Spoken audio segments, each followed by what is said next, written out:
za President Robert Kyagulanyi Ssaanya mumwanirize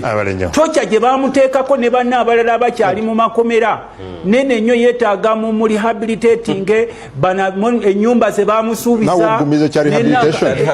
anti uliriza kyenkugamba nze kyensooka okwebaza njagala kusooka okwebaza Ssaanya bana akabinja kano kajja kuvayo kakutiise mbululiwe wali oyogera ndibagira mbu tewali mulalu munaye kati bw'oyogedde amazima mukati batandise okusaba mubakuteekeko ekyuma kikukebere naye nze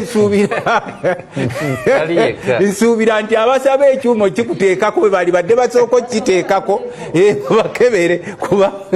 kubanga ndaba nti nabo kati batandise okuswala mwe bannayuganda mbasaba musome akatabo ke bayita The Dictators Naked. Abamu temwagala kusoma muleka nnyo bugulupu musome akatabo bakayita The Dictators Naked. Gwe nkugayo gwe tosoma bitabo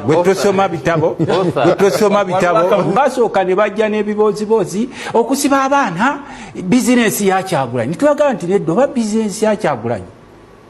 mutaddeko bano n'abasigadde mu basumulule bizinesi ya Kyagulanyi esobole okugwa nga batandika okukoma wano ate Kyagulanyi kati yagira abaana bano ne tubagamba nti nedda bano abasajja ffe tubategeera. Yes, webali nnyo kwekumira ku mayengo gano oli ku UG Update TV kosinza okuba ng'otuwuliriza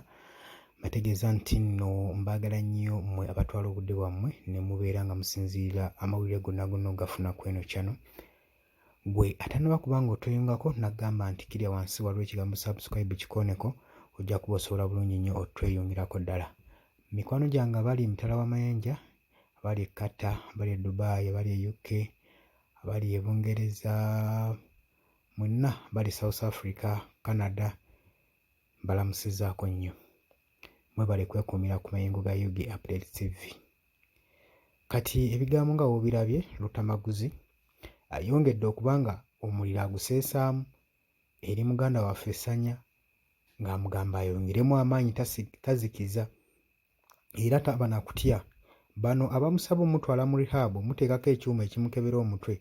bo bennyininyini be baba bakisoosaako babakebera emitwe kubanga nabo ejjaawe balaba nga kyekasimiramu bulungi kubanga wabanga Ssaanya atabuse mu kaseera kano ebiseera biriwe baali bamuyina